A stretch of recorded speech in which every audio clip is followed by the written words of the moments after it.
किसी के कोई सवाल?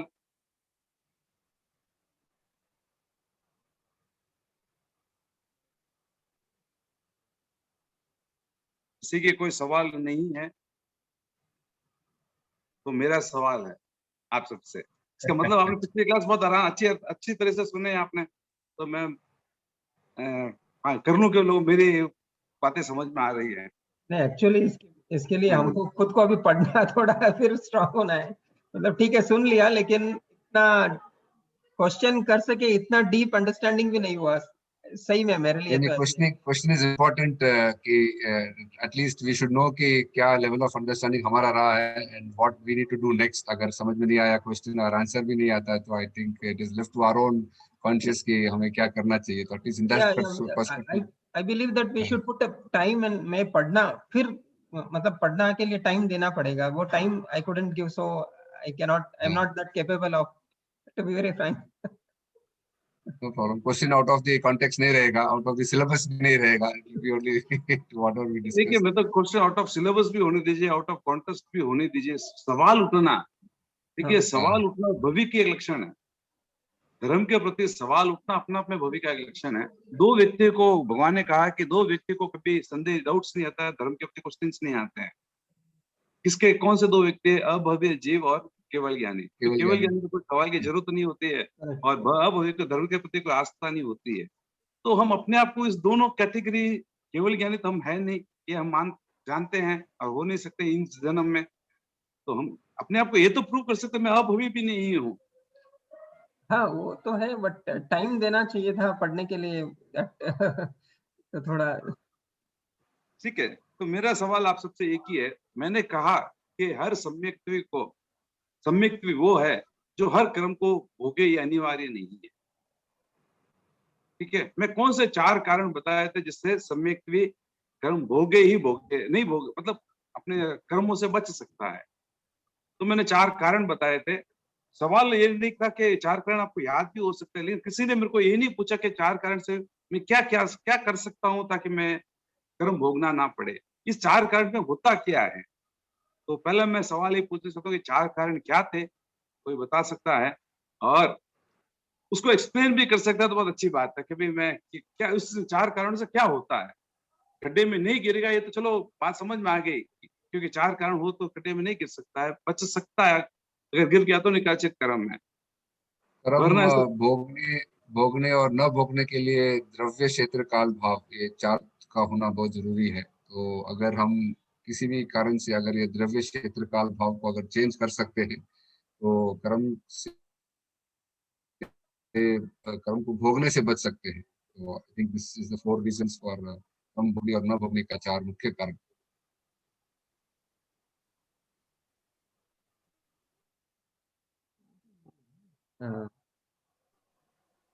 द्रव्य को चेंज किया या काल को चेंज किया या भाव को चेंज किया या क्षेत्र को चेंज किया तो आई थिंक कर्म भोगने से बच सकते हैं। तो अगर फॉर एग्जाम्पल कुछ क्रूर क्रूर कर्म ऐसे बांधे हैं और हम देवगति में पैदा हो जाते हैं for our own good things that we do, बहुत से ऐसे कर्मों से हम बच सकते हैं। अगर वही द्रव्य यानी उसी भव निकाचित में मैं हूँ में जिस भव में उस कर्म सॉरी का उदय है, उसी भव में हूँ जिस देश में कर्म उसको का भोग सकते उदय हैं। है। हाँ, द्रव्य क्षेत्र काल भाव वही ही है, मैं सम्यक भी हूँ। फिर भी मैं चाहूं तो कर्म को बदल सकता हूँ। उसके लिए मैंने चार रास्ते बताए: उदीर्ण, अपवर्तन, उद्वर्तन और संक्रमण। शायद आप लोगों को याद हो, मैंने ये चार चीजें बताई थी। जैसे मिथ्यात्व, गड्ढे में ना गिरने के लिए ब्रिज बना सकता है, गड्ढे को भर के चल सकता है, साइड से चल सकता है, जंप मार सकता है। उसी तरह भगवान ने भी कर्म सम्यक को चार राह बताई है। यानी कर्म की 10 अवस्था इसीलिए बताई गई है, कर्म की 10 अवस्था इसीलिए मुख्य है कि मैं समझ सकता हूँ मैं कहाँ खड़ा हूँ, क्यों खड़ा हूँ। तो उदीर्णा कर सकता हूँ, अपवर्तन कर सकता हूँ, उद्वर्तन कर सकता हूँ और संक्रमण कर सकता हूँ। ये चार क्रिया से मैं कर्म को कुछ भी स्थिति बदल सकता हूँ। टेस्ट बदल, किस तीव्रता। रूप में उदय मैं उसको मैं बदल सकता हूँ। पहले बुला के भोग सकता हूँ, बाद में बुला के भोग सकता हूँ। तो ये कार्य मैं कर सकता हूँ पुरुषार्थ की वजह से। तो ये चार कार्य ऐसे हैं, आपको याद रखना जरूरी है, क्योंकि हम सब सम्यक भी है। भगवान को आगम में एक जगह है कि क्या हर जीव अपने किए हुए कर्म भोगता है। तो भगवान ने क्या कुछ भोगते हैं, कुछ नहीं भोगते हैं। क्यों नहीं भोगते, तो वो अपने आप को चेंज कर लेता है, कर्म को चेंज कर लेता है। किसी किसी को कर्म भोगना ही पड़ता है। अभव्य जीव को कहते हैं कि भोगना पड़ता है, लेकिन विद्यार्थियों को भी भोगना पड़ता है, लेकिन सम्यक को इन कारणों से वो बदल सकता है, कर्म कर सकता है। जैसे आज एक साधु बन गया, उसको पता है उसने काफी कर्म बांध के रखे हैं, भगवान को पता था कि काफी कर्म बांध के रखे, तो उन्होंने 12.5 साल में कर्म को उदीर न कर करके पहले बुलाया और भोग लिया। किसी की स्थिति कम की, किसी की स्थिति को बढ़ाया, यानी पुण्य की स्थिति को बढ़ा सकते हैं, पाप की स्थिति को घटा सकते हैं, पुण्य को पाप में बदल दिया। ऐसे कुछ क्रिया करते करते उन्होंने 12.5 साल में, कहते हैं कि अनंत भवों के कर्म जो इनके पास थे। कौन सा कर्म होता अनंत भव पहले, किसको याद है? तो अनंत भव पहले था, उनको बुलाया और तोड़ दिया। कानों में खीले ठोके, श्रीकृष्ण वासुदेव का था, और क्योंकि वो निकाचित था और वो नहीं खत्म होता तब तक उनको केवल ज्ञान प्राप्त नहीं होता था, तब भी उन्होंने ये सब चीजें की और साधना करके उन्होंने मोक्ष का। अगर हम बैठे रहेंगे, जैसे लास्ट वीक प्रथम सा का सवाल था कि क्या दोनों में से अगर किसी एक को करना हो लूं तो मैं मोक्ष चला जाऊंगा। संवर संवर में कितने भव जाए ये पता नहीं, लेकिन निजरा और संवत साथ हो तो कुछ भवों में हम अपने आप को मोक्ष के नजदीक लेके जा सकते हैं। तो दोनों की संयुक्त ही काम आएगी। एक अपना अपने काम काम तो दोनों से धर्म ही होते हैं, काम तो अपना आप आ ही जाएगा, लेकिन संवर 13वें गुण स्थान तक सिर्फ संवर कभी नहीं हो सकता है। 14वें गुण स्थान में ही संवर होता है, पूर्ण संवर। 13वें गुण स्थान तक योग होगा ही होगा। संवर के साथ योग होगा तो निजरा होगी ही होगी, और अपने को पुण्य का बंध होगा ही होगा। पुण्य पाप दोनों में जो भी बंधना बंध होगा ही होगा। संवर अगर संपूर्णता संवर सिर्फ 14 गुण स्थान में मिलता है और कहीं नहीं मिलता है। उस दिन मैं बोलना भूल गया था, क्लास के बाद में मेरे को याद आया था कि भाई संपूर्ण संवर, अगर जैसे परम शाह ने कहा कि कौन सा पकड़ना चाहिए, तो संपूर्ण संवर 13वें गुण स्थान तक हो ही नहीं सकता है। केवल ज्ञानी को भी निजरा होती ही होती है। क्लियर है? सिर्फ अभी कोई डाउट है? कहने का मतलब है कि सिर्फ सम्यक का आना इम्पोर्टेंट नहीं है, सम्यक के बाद आपको समर करना ही है, जब समर करते हैं तो ऑटोमेटिकली सम्यक में आना काफी नहीं है। Voice is not clear but anyway I will try again.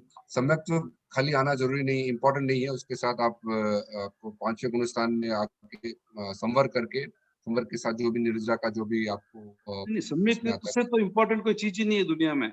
सम्यक आना जरूरी है। सम्यक आने के बाद में मैं शांति से बैठ जाऊं जरूरी नहीं, उसके साथ मैं संवर और निजरा रूपी ये 2 धर्म को करूं, तब ही मोक्ष होगा। संवर अपने आप में सबसे श्रेष्ठ है, संवर अपने आप में श्रेष्ठ है, लेकिन संवर के साथ निजरा होगी ही होगी, अनिवार्य है। क्योंकि 13वें गुण स्थान तक संवर होगा, वहां शुभ योग होगा ही होगा।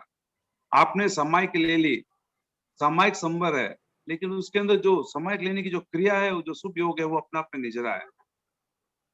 तो ये दोनों साथ चलेंगे 13वें गुण स्थान तक। पदम सा क्लियर है? मतलब राइट है? मैं पदम सा शायद नहीं है, डिस्कनेक्ट हो गया है ना, आए हुए थे ना, निकल गए क्या? आए हुए थे तो डिस्कनेक्ट हो गए शायद। ठीक है, तो चलो, किसी के सवाल ना हो तो मैं सम्यक के 2 हेतु और सम्यक के 5 लक्षण लेता हूं।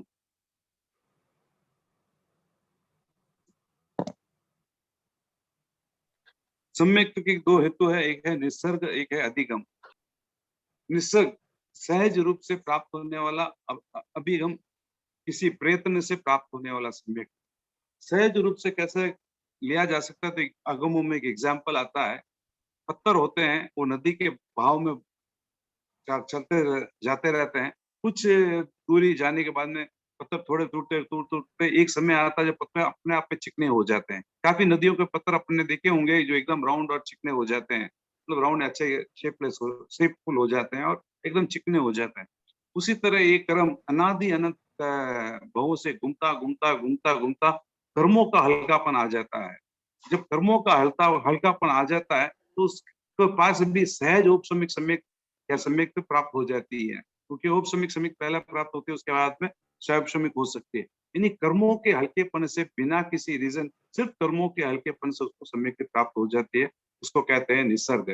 अधिगम, मैं प्रवचन में गया, साधु की बात सुनी या तीर्थंकरों की किसी की बात सुनी और मेरे को समझ में आ गया कि धर्म में क्या है, तब मैंने सम्यक बन गया।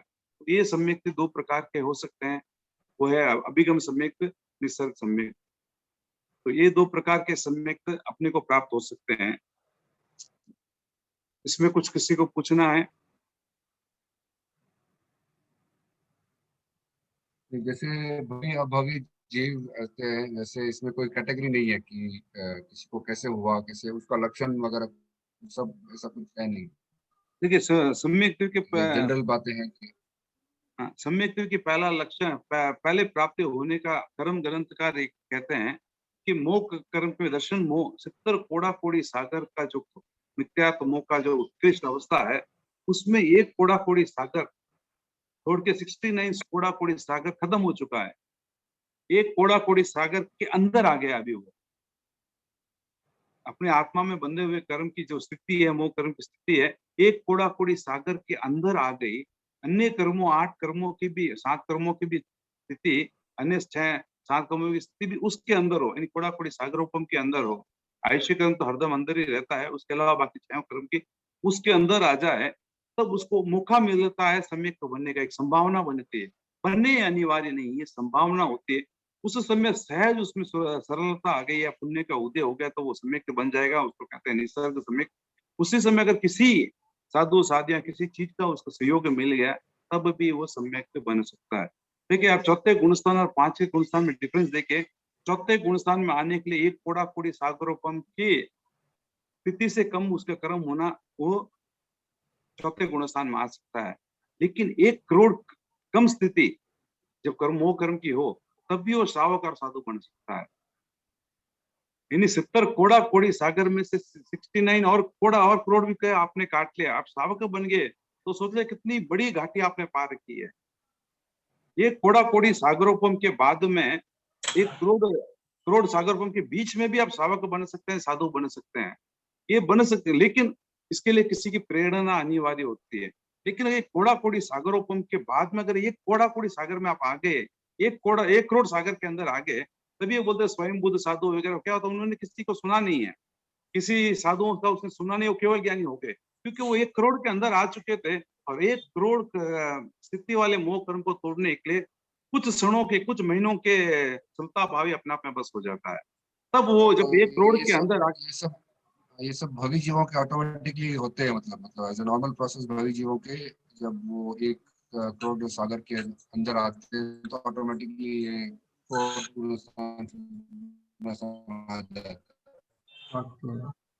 कौन सा ऑडिएबल दिनेश, ऑडिएबल नहीं, आवाज में आवाज ठीक है, समझ में। मैं टाइप करना भेजूं। हाँ, कौन सा आपको समझ में आया? हाँ मतलब श्रावकपन आ गया तो समझना है कि 1 करोड़ सागर तक आपका खाली कर्म चल सकता है, मतलब उतना ही उसकी अवधि हाँ, रहेगी। उसी का श्रावकपन आने के बाद में आपने कितनी भी क्रिया कर लीजिए, बैड है। अगर आप मिथ्या तो ये कोड़ा कोड़ी सागर पे, लेकिन नए कर्म जितने भी बांधेंगे, ये कोड़ा कोड़ी से ज्यादा आप नहीं बांध सकते हैं। हाँ, अगर आप श्रावकपन में स्थित है और आपके इतने क्रोध, आप प्रत्याख्यान आएगा ही नहीं कि अब एक कोड़ा कोड़ी से ज्यादा कोई भी ज्ञान और नहीं हो, दर्शन की स्थिति को आप बांध ही नहीं पाएंगे। तो श्रावकपण के जो लक्षण है, आप मान के चले कितना अच्छा है, श्रमिक का जो लक्षण है, वो 1 कोड़ा कोड़ी सागर से ज्यादा कर्म नहीं बांधेगा। और अगर श्रावकपण में पहले के कर्म जिससे देखे, जैसे 30-40 उम्र निकल गई, पहले तो कुछ ज्ञान नहीं था, तो वो कर्म जो जुड़े हुए हैं तो उसकी भी अपवर्तना हो जाएगी। अपना भोगे, वो आपको अपना सहज इतना नीचे लेके आ जाएगा कि आपको कर्म की स्थिति को नहीं तो आप उदीर्णा करके भी लेके आ जाएगा। जब वो उदीर्णा करके आए, तब ये कोड़ा कोड़ी सागर के नीचे वो पहुंच जाएंगे।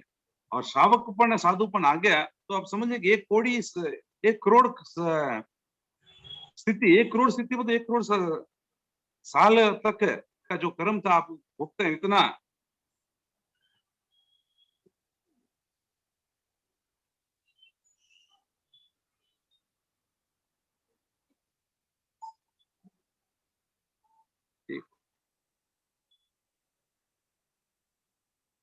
क्या ये ऐसा कोई नियम है कि ऑटोमेटिकली आ जाता है? नहीं, नियम नहीं है, आने की संभावना है। जी, उसको धर्म मिला नहीं मिला, लेकिन सहज उसको पुण्य का उदय हो गया, क्योंकि तब वो अपने आप को इतना समतावान होता है, समता भाव से वो मोक्ष मतलब कहते हैं ना कि असोचा केवली, अश्रुता केवली, ये सब जो मतलब उसने धर्म कभी नहीं सुना, ऐसे बहुत कम जीव होते हैं, ज्यादा नहीं होते हैं, क्योंकि हम संसारिक अवस्था में धर्म में रचे पचे हुए रहते हैं, हमारी पाप की क्रिया चलती रहती है। लेकिन उस करोड़ के अंदर आप आ गए और अपने आप को इतना समता भाव रख लिया, तो आप केवल ज्ञानी तक हो सकते हैं। भगवान ने कहा कि आप केवल ज्ञानी तक पहुंच सकते हैं। मैं सावकपन की बात नहीं कर रहा हूँ, साधुपन की बात नहीं कर रहा हूँ। अगर उस स्थिति के अंदर अगर आप आ गए और आप में समता भाव आ गया और कुछ समय तक आप इन समता में रह गए, तो आप इतनी स्थिति में पहुंच सकते हैं। मतलब ये आप सोच लीजिए कि आप श्रावक बने हैं, आप सम्यक ज्ञान को, धर्म को सुन रहे हैं, महाप्रज्ञ जी, महासमण जी के प्रवचनों को सुन रहे हैं, तो आप इन स्थितियों में आ चुके हैं। मैं इसलिए इतना स्ट्रेस, इतना जोर से बोल रहा हूँ कि आप इन स्थितियों को बढ़ाए मत। एक बार आपने इस स्थिति को बढ़ा दिया, तो अगले भाव में आपको सम्यक आना कोई अनिवार्य नहीं, क्योंकि यहाँ से अगर आप मर के मोक्ष नर देव गति में चले भी जाएंगे, वहां भोग, अगर ये साथ में इस सम्यक को अगर आपने साथ नहीं लेके गए, तो वहां पे भोग में ही इतने लिप्त हो जाएंगे कि ये कोड़ा कोड़ी को नए कर्म और कुछ बांध लेंगे, जो 2 कोड़ा कोड़ी हो, 10 कोड़ा कोड़ी हो, 5 कोड़ा कोड़ी हो, क्योंकि वहां अपने साथ श्रावकपन नहीं चलेगा, वहां सिर्फ सम्यक ही चलेगा। देव गति एक ऐसी गति है जहां आप अपने सम्यक को साथ लेके जा सकते हैं। तो इसको सुरक्षित करें आप। मैं मानता हूं कि आप यहाँ जितने भी श्रोता हैं, प्राय हम उस लेवल में आ चुके हैं। प्राय बोला, मैं कोई केवल ही नहीं हूँ कि निश्चय की भाषा बोल रहा हूँ, प्राय मैं मान के चले कि हम उस स्थिति में आ चुके हैं।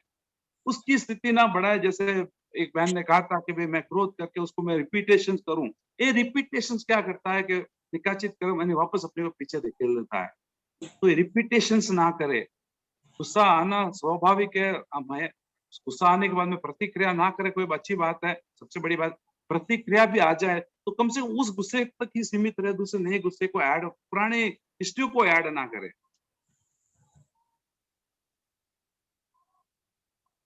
सब क्लियर है? क्वेश्चन भेज रहा हूँ सर। अभी कौन सी स्थिति है? हैं? हमारी अभी कौन सी स्थिति है? अगर हम ये सब सुन रहे हैं तो हमारी कौन सी स्थिति है? मैं तो यही मान रहा हूँ कि कोड़ा कोड़ी के अंदर तो हम पक्के हैं, करोड़ के अंदर भी हो कोई बड़ी बात नहीं है। क्योंकि देखिए, श्रेणी का राजा 84 लाख स्थिति था, उनका नरक था, फिर भी एक नौकार से नहीं कर पाया, क्योंकि उसके नरक के आयु थे। अगर आपके नरक के आयु है तो पक्का मान के चले आप धर्म कर ही नहीं पाएंगे अंतिम समय में। जो धर्म है वो छूटेगा ही छूटेगा आपसे। लेकिन अगर आज कर पा रहे हैं, सामायिक कर पा रहे हैं क्षमता से, आपको ये भाव आए रोज उठ के नहीं मेरे को सामायिक करना, तो आप मान के चले सब 1 करोड़ के अंदर आ चुके हैं।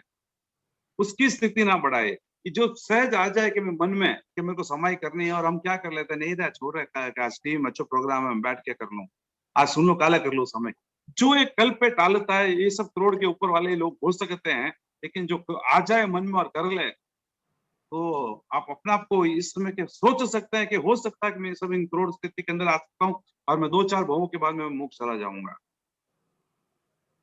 तो धर्म जब भी करने का मन करें, उसी का करेगा, धर्म करेगा, उसी के मन में भाव आएगा कि मैं धर्म करूं। जिनकी स्थिति 1 कोड़ा कोड़ी के अंदर आ चुकी है, वरना आएगा भी नहीं, धर्म करने की स्थिति भी नहीं आएगा।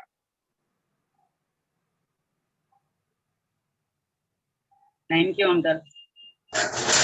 अंकल, हाँ, जय जिनेन्द्र अंकल, ठीक है, कोई सामायिक नहीं करे लेकिन स्वाध्याय करे या दूसरों कहीं भी करे तो ठीक है। धर्म के 10 प्रकार 12 प्रकार, तपस्या के 12 प्रकार में कोई भी प्रकार आप करने की इच्छा रखिए।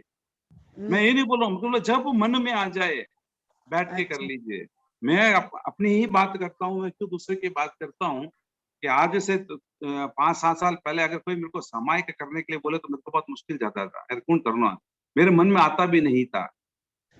2011 में या 12 में जसोल के अंदर चतुर्मास था गुरुदेव का, जसोल में 11 कहलवाता तो शायद 12 था, जो भी मेरे को याद नहीं है, 11 या 12 था। कृष्ण लाल जी स्वामी ने मेरे को पकड़ लिया था, हमने तो सामायिक करना ही करना है। तब तक दिन में पूरे महीने में एक सामायिक भी नहीं करता था, मैं कोई झूठ नहीं बोलता हूँ, हकीकत बात है वो। पोजीशन संवत्सरी के दिन एक 2 समय करता था, उसके अलावा पूरे साल में कोई सामायिक नहीं करता था।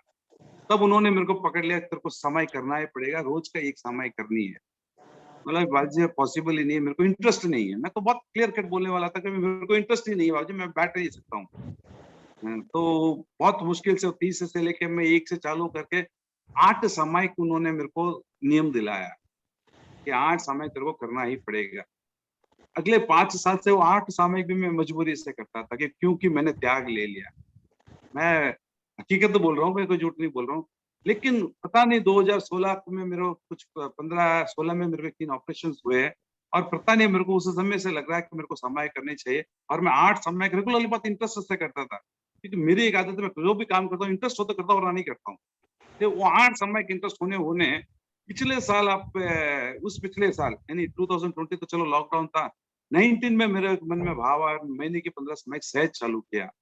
15 से लेके 20 सामायिक हो रही थी, आराम से हो रही थी और इंटरेस्ट हो गए। 20 के अंदर लॉकडाउन के अंदर ऐसे हालात आ गए कि मेरे को साल में मैंने दिन की भी प्राय 2 हो जाती है। दिन की एक मेरा अपने आप को फाइनल कर चुका हूँ कि मेरे को करना ही करना है। मन में वो ज्यादा आता है कि सामायिक करूँ। ठीक है, मेरे को क्या ज्यादा पढ़ने का शौक है और मैं बैठ के नहीं पढ़ सकता हूँ, सोते-सोते पढ़ता हूँ, तो सोते-सोते सामायिक होती नहीं है। लेकिन वो मन में भाव आ जाता है कि मेरे को सामायिक करनी है।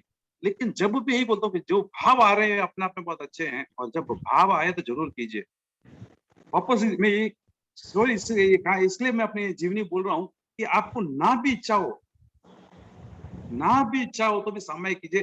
4-5 साल बाद में आपको उस स्थिति में लेके आएगा कि आप सामायिक स्वयं करेंगे। आपकी इच्छा होगी सामायिक करने की, आपकी इच्छा होगी स्वाध्याय करने की।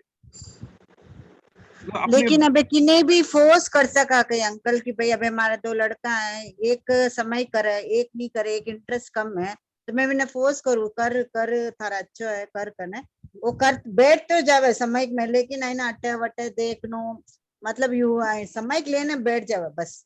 मेरा 2 सवाल आपसे, प्रथम सवाल है वो खाना नहीं खाते हैं, 1 दिन 2 दिन क्या छोड़ देते हैं आप उसको?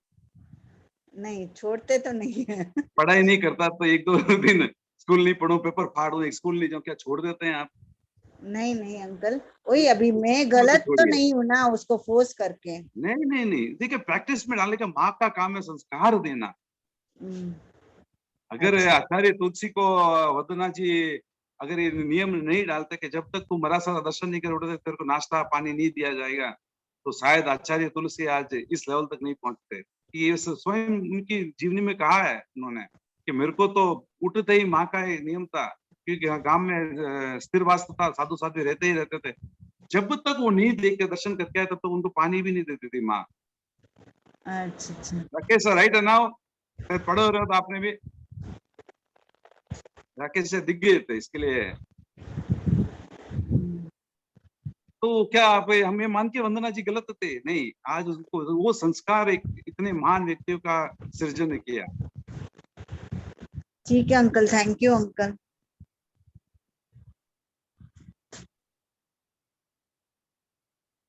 राष्ट्र जी इनमें कुछ ऐड करना चाहो आप? राकेश सर तो मौन लेने बैठा है। जय जिनेन्द्र, सही बता रहे भाई कि कोई भी किसी का निमित्त मिलने पर धीरे धीरे सहज ही हम आगे बढ़ सकते हैं।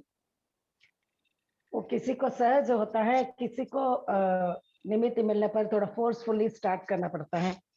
तो कर्म को तोड़ने के लिए थोड़ा प्रयत्न तो अवश्य जरूर करना पड़ रहा है। अवश्य किए बिना तो हम उदीरना भी नहीं कर सकते और अपवर्तन भी नहीं कर पाते। इसलिए भगवान ने 2 सम्यक बताए, एक निसर्ग और अधिगम। एक तो सहज होती है, एक तो करवाए, मतलब उनको सिखाया जाता है, समझाया जाता है, करवाया जाता है। जो आजकल का बच्चों को देखते हैं कि भाई कि हमको तो कोई कंप्यूटर सिखाए तो हम सीखते हैं, लेकिन आजकल के बच्चे को तो जन्म से ही वो बटन दबाना करना सब सहज ही आ रहा है। तो इस माहौल में ही हुए हैं तो वो सहज ही पकड़ लेते हैं, तो माहौल क्रिएट हो गया ऐसा। हाँ, वैसे ही है ना कि गांव में साधु संत 365 दिन विराजे हैं, तो एक माहौल बन गया। बट हाँ। उसके हाथ, बच्चों के हाथ में हम कंप्यूटर देंगे ही नहीं, फोन ही नहीं देंगे, तो इस माहौल में भी वो सीख नहीं पाएंगे। करेक्ट जैसे करेक्ट। कि 365 दिन साधु साधी बिराज रहे हैं, और माँ ये कहती है कि भाई को तुम दर्शन करके आओ, तभी नाश्ता मिलेगा, आपका प्रातः रस मिलेगा। तो ये वो माहौल होते हुए भी एक प्रयत्न है। हाँ, प्रयत्न तो जरूरी है तभी। एक निमित्त बनना जरूरी है। सही। जैसे अभी क्लास है, हम Is my voice clear now? या Yeah, या it is very clear now. Terapanth professional forum में अगर अभी वो क्लास नहीं रखते तो शायद हम कोई दूसरा ही काम करते थे। तो ये भी सही एक है। निमित्त है कि भाई ये 11 बजे है, तो हम थोड़ा सुनते हैं, स्वाध्याय होगा, निर्जरा होगी, कुछ ज्ञान बढ़ेगा। और जैसे जितनी बार सुनते हैं, भले ही हम करें नहीं, और जैसे जैसे सुनते हैं तो वो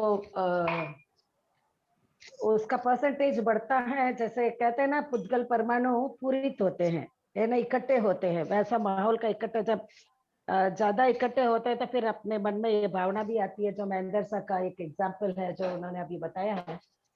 तो इस तरह से बार बार, इसीलिए अनुप्रेक्षा और आचार्य महाप्रज्ञ जी का जो बात कही गई है कि भाई अनुप्रेक्षा में एक ही सेंटेंस को बार बार उच्चारण सहित 9 बार बोलना, मंद उच्चारण 9 बार बोलना, फिर अंतर में 9 बार बोलना। ये जो 27 टाइम्स मिनिमम जो पाव माला की मन के, उतनी बार बोलने से लगभग 4.5-5 मिनट लगते हैं। वो 4.5-5 मिनट अगर हम एकाग्रता से उसको हम कर लेते हैं तो निश्चित रूप में वो घटित होता है। महेंद्र साहब, एक प्रश्न आया है कि जैसे 14 पूर्व का ज्ञान है, वो पूरा शुद्ध ज्ञान है, मतलब उसको रोज चितारना, उसको रोज करना, इतना बड़ा ज्ञान है। तो आई थिंक केवल ज्ञान इज इजियर टू गेट। अगर आप अपने कर्मों के हल्केपन पर ध्यान रखेंगे, कषाय को कम करते रहेंगे, तो ऑटोमेटिकली केवल ज्ञान तो पूरा ऑटोमेटिकली आ ही जाएगा। तो that is more easier to get than doing everyday स्वाध्याय, रोज रोज वो जो भी ज्ञान है उसको चितारना, उसको करना, उसमें ज्यादा मेहनत ऐसा लग रहा है। बट देखिए, आपका फर्स्ट ऑफ ऑल ये धारणा निकाल लीजिए कि केवल ज्ञान बहुत इजी है। केवल ज्ञान एक जन्म की साधना से कभी प्राप्त नहीं होते, उसके अनंत जन्मों की साधना चलती है उनके पीछे। तो उस अनंत जन्मों में अपने पास ये 2 ज्ञान थे, मत ज्ञान, शुद्ध ज्ञान तो पक्के थे, चाहे अज्ञान के रूप में हो रहा है, चाहे ज्ञान के रूप में हमने कुछ पढ़ा है, स्कूल का पढ़ा है, वो पढ़ा है। लेकिन धीरे धीरे उन साधनों में मैंने ज्ञान की जो आराधना की थी, धीरे धीरे उस ज्ञान की आराधना की वजह से मेरे को केवल ज्ञान हुआ है, ना कि केवल ज्ञान सहज हो गया। इतना सहज होता है तो भगवान महावीर स्वामी के संवत्सरण में 36,000 साधु साथी रहते हुए भी सिर्फ 1400 ही या जितने थे उसी को केवल ज्ञान नहीं होते, सबको हो जाता। और मुझे ऐसा लग रहा है महेंद्र साहब कि जो भवी जीव हैं, जो कर्म से हल्के हो जाते हैं, उनको बाय डिफॉल्ट वो सम्यक आ जाता है, आना चाहिए। क्योंकि आत्मा में वो ज्ञान है पूरा, मतलब वो आवरण ही है जो उसको उसको कवर कर रहा है। तो जब वो आवरण हटता है तो ऑटोमेटिकली उसको जो भी भवी जीव है, जब कर्म से हल्के हो जाते हैं, जैसे आप बता रहे थे कि 1 करोड़ का जो उस लिमिट में आ जाते हैं सारे कर्म, तो ये ऑटोमेटिकली नियम से हो जाना चाहिए। आप what is your opinion? Automatically नियम होता नहीं है, बहुत रेयर लोगों को ये चीजें प्राप्त होती है। आपको मैं बता दूं कि जितने भी योगलिक होते हैं वो अपना आप इतने शांत प्रशांत, क्रोध नहीं, मान नहीं, माया नहीं, कुछ नहीं, उनके पास कुछ नहीं होता है। बहुत सहज जिंदगी, इतनी जिंदगी तो इतनी सहज जिंदगी अगर हम जी ले तो हमको केवल ज्ञान हो जाएगा। इतनी सहज जिंदगी वो जीते हैं। धर्म का विवेक उनके पास नहीं है। मैं ये नहीं बोलता हूँ सब आधार्मिक है, आधार्मिक का मतलब है गलत काम करते हैं, वो गलत काम कुछ नहीं कर रहे हैं, लेकिन धर्म करने का जो विवेक है वो सिर्फ अपने पास है, उनके पास नहीं होता है। वो जो विवेक है वो ही साधक बनता है उस सम्यक को लेके आने के लिए, ना कि सिर्फ कर्म का आवरण रखते। काफी जीव हो सकते हैं ऐसे इस लोक में आज भी, जिनके पास कर्म के आवरण बहुत हल्का है, लेकिन फिर भी उनको उस निमित्त नहीं मिला, निमित्त मिला नहीं मिला, साथ में उनका विवेक भी इतना जागरूक नहीं हुआ कि वो सम्यक होके साधु बन जाए। बहुत रेयर जीव होते हैं, बोलते हैं ना कि उनकी भी जरूर नहीं कि इस जन्म की जरूरत नहीं, पिछले जन्म में इतनी साधना कर चुके थे उनको सहज मिला और वो केवल ज्ञानी हो गए। आगम में एक बच्चे का नाम तो याद नहीं मेरे को, कि वो 8 साढ़े 8 साल का ही रहता है, 8.5 सवा 8 साल का है। खिड़की में देखता एक साधु को देखता है, उसको पता नहीं साधु क्या होता है। राजकुमार होता है, खिड़की में देखता है तो बोलता है ये इसको मैंने कहीं देखा है, इसको मैंने कहीं देखा। सोचते सोचते जाति सुकृति ज्ञान हो जाती है और भावों की श्रेणी शक्ति केवल ज्ञान हो जाता है। वैसे कितने लोग आगमों में 2-4 ही है, बाकी तो सबने साधना की, क्योंकि पिछले जन्म उस बच्चे की पिछले जन्मों की साधना उसके साथ रहती है।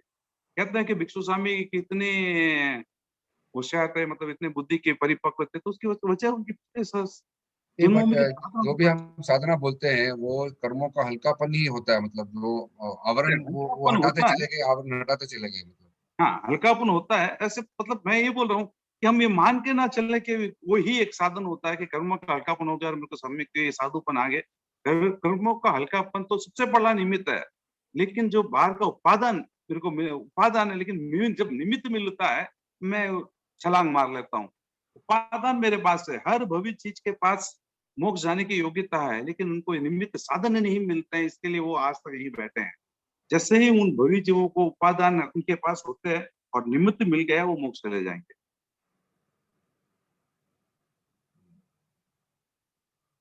तो पुरुषार्थ हमको करना ही करना, उस गति पे पुरुषार्थ हमको करना ही करना है। तो निमित्त मिलने में बाधा उत्पन्न कौन करता है?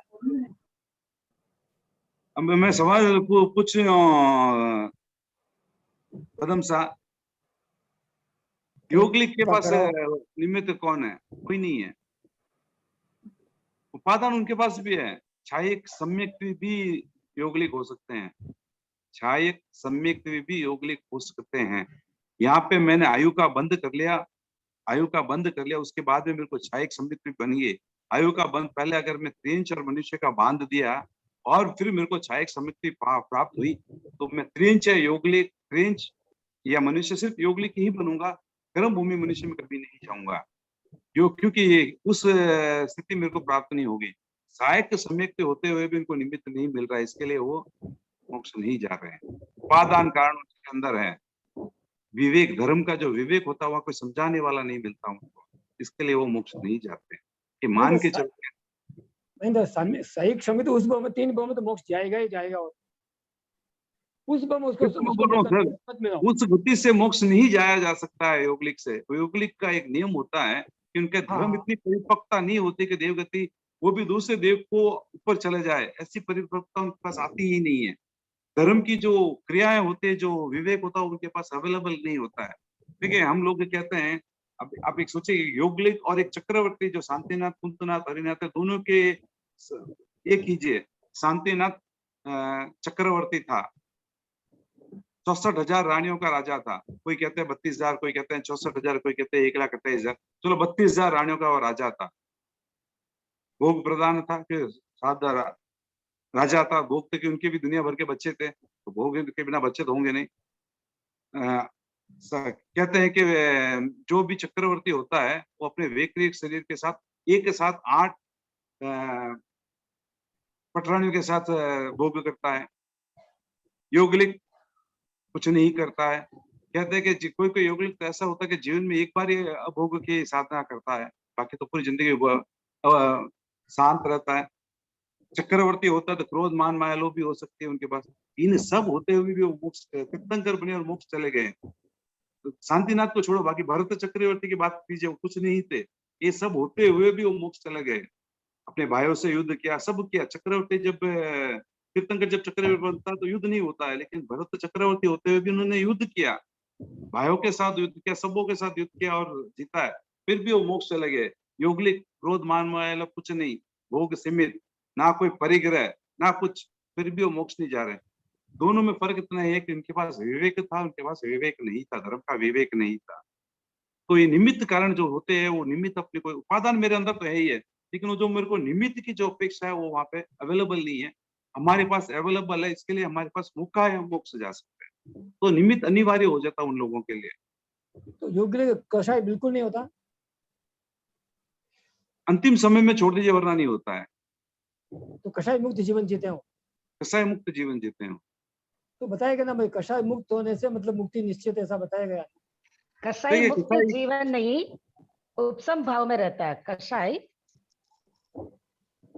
उनको उनको किससे लड़ेंगे? किस देखिए अभाव लड़ाता है, उनको किससे लड़ना है? महेंद्र से अगर कषाय कर्म को उदय रहे ना, किससे क्या हाँ। लड़ना, बैठा बैठा हाँ। किसी लड़ाई करना शुरू कर देखिए, देगा। द्रव्य क्षेत्र अगर काल योगलिक- भाव भी एक होता है, द्रव्य क्षेत्र काल भाव भी एक होता है। क्या आप बोलते हैं कि सर्वथा सिद्धि विमान वाले के पास कसाय नहीं है? अल्प मात्रा में होगा तो सही उनके पास, चाहे कसाई इसीलिए तो संसार में है। कसाय तो है, उपसम होता है, उनको जरूरत नहीं है, किससे लड़े वो? सब अहमिंद्र, सब एक दूसरे के समान है। देखिए, जब ऊपर नीचता उच्चता आते वहां संभावना होती है लड़ाई झगड़ों के, वहां सब एक अहमिंद्र है, मौका ही नहीं मिलता है। तो इसीलिए उनका क्रोध मान माया लोग उपसम स्थिति में रहता है, नहीं उदय में नहीं आता है। तो उनके भी अब योगलिक के भी क्रोध, यहाँ तक छोड़िए, जो स्थलचर होते हैं शेर वगैरह, वो भी योगलिक होते हैं, वो भी अहिंसक होते हैं, हिंसक नहीं होते हैं।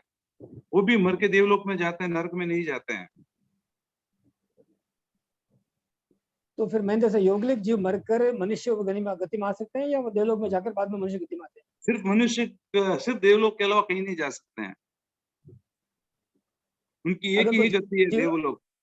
अगर कोई जीव मान लीजिए भी मतलब योगलिक है, उसको साहिक समय प्राप्त है, 3 भव में मोक्ष जाना निश्चित है उसके लिए, तो वो योगलिक वहां में से साहिक निमित्त प्राप्त नहीं होते, उनको प्राप्त इस मनुष्य भव में हो हाँ। गया था। हालांकि उसने मनुष्य भव का आयु बांध लिया था, इसलिए वो योगलिक चले गए। वहां से वो देवगति में जाएंगे, देवगति से आके मनुष्य बनेंगे और फिर मोक्ष चला जाएंगे। ठीक है। तो योगलिक एक, देवगति एक, वापस मनुष्य गति, इनकी 3 गति और होती है उसके बाद में। योगलिक के संदर्भ में 4 गति कुछ मतलब बताते ना, वही 4 हो गए 4 ना। चार भव में मोक्ष जाते हो जिस योगलिक। गति में सहायक समित प्राप्त का एक भाव, योगलिक का दूसरा भाव, देवगति का तीसरा भाव, और जिस भाव में मोक्ष जाएगा वो चौथा भाव। चौथा भाव योगलिक के लिए मतलब वो है, योगलिक के लिए खाली हाँ। 4 भाव बताया गया, योगलिक के लिए 4 भाव बताया गया। हाँ, योगलिक के लिए 4 भाव बताया। अगर हमने किसी ने सहायक समित पे बांध दिया और आयु कर्म का बंध नहीं हुआ, तो उसी भाव में वो मोक्ष जाता है। Yes, ये भी निश्चित है। yes, yes.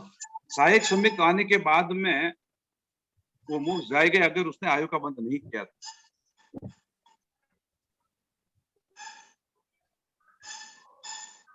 तो अभी वर्तमान में क्षयिक समिति कोई प्राप्त कर सकता है? देखिए, ये तो शोध का विषय है, लेकिन क्यों नहीं प्राप्त कर सकता है, ये एक क्वेश्चन मार्क है। भगवान ने जब 10 चीजों का लुप्त कहा है, उसमें सहायक समिति का कहीं भी लुप्त की बात नहीं आती है। आवश्यक सूत्र के अंदर 10 लुप्तों की बात आवश्यक नहीं है। आवश्यक वृत्ति के अंदर आता है कि 10 चीजों का लुप्त में सहायक समिति का कहीं पे भी उल्लेख नहीं है। जैन परंपरा के इतिहास में भी है, जैन दर्शन मनन और मीमांसा में भी महाप्रज्ञ जी ने लिखा है 10 चीजों का लुप्त, उसमें सहायक समिति का कहीं उल्लेख नहीं है। उल्लेख तो नहीं है, फिर भी इस 5वें वारे में मतलब मोक्ष नहीं जा सकते हैं, तो फिर मोक्ष वो नहीं किस जा अपेक्षा? सकता। आयु बांधने के बाद में सहायक समिति क्यों प्राप्त नहीं कर सकते हैं?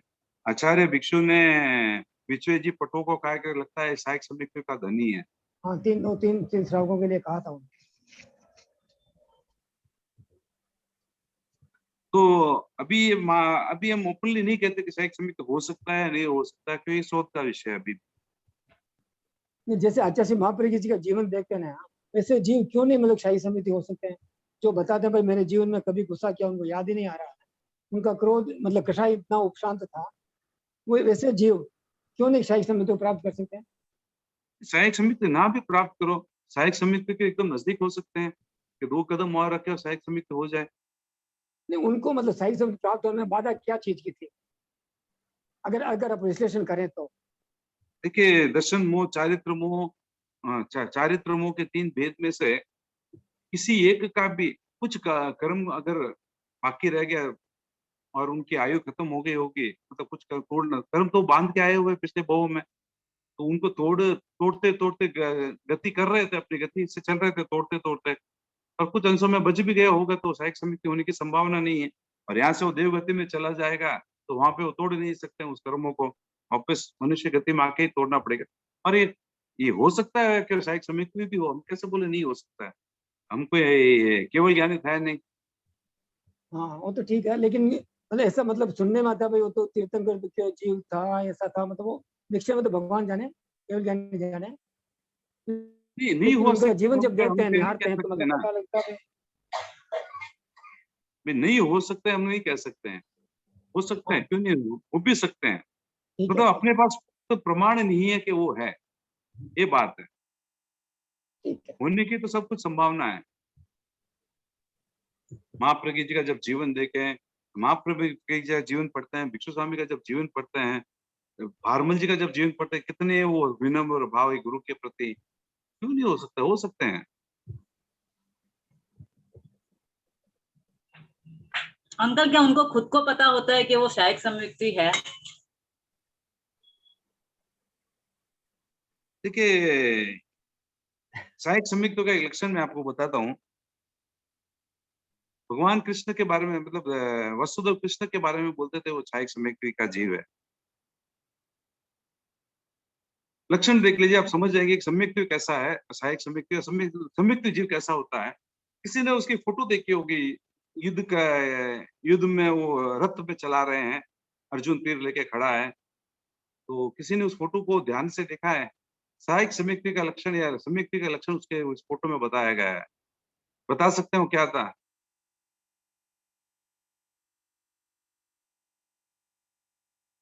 इतनी भीषण युद्ध चल रहा है, चारों तरफ हाय काय कर मर रहा है, फिर भी उनके मुंह पे, चेहरे पे सहज मुस्कान है, डर नहीं है। तो सहायक सम्यक होगा उसको कभी डर नहीं लगता है, अपने ऊपर इतना कॉन्फिडेंट होता है, जिसके मुंह में सदा मुस्कान। आप किसी भी तीर्थंकर की मूर्ति देख लीजिए, आपको उनके चेहरे पे सहज प्रसन्नता दिखेगी। आप उस फोटो से समझ सकते हैं कि आदमी सहायक सम्यक का या सम्यक का धनी है, मतलब उत्कृष्ट सम्यक का धनी है, क्योंकि चेहरे में इतनी सारी आजू बाजू में मृत्यु हो रही है, तीर चल रहे हैं। कब किसी और युद्ध के अंदर हम तो पढ़ते हैं कि सबसे पहले वो रथ को तोड़ता है, सारथी को मारता है, वो झंडे को तोड़ता है, उसके बाद में उस व्यक्ति को मारता है जो लड़ने वाला है। फिर भी वो एक सहज मुस्कान के धनी होते हैं, उनके चेहरे पे कोई डर नहीं, कुछ नहीं, सहज प्रसन्नता, क्योंकि वो खुद जानते हैं कि भाई मनुष्य जन्म में आया तो मरना तो ही है, फिर भी उनके चेहरे पे सहज मुस्कान होती है। ये सहायक समय का एक बहुत बड़ा लक्षण है।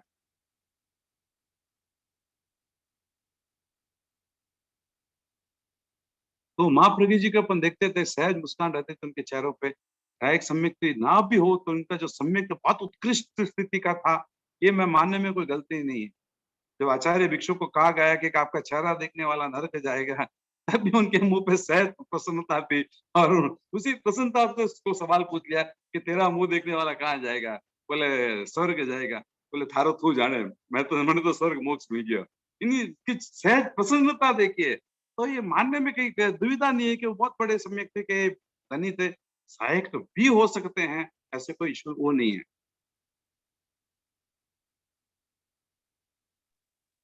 योशवी अंकल। अंकल लेकिन सम्यक में डर रहे के अंकल, अगर वे सहायक सम्यक नहीं, जनरली सम्यक में डर रहे।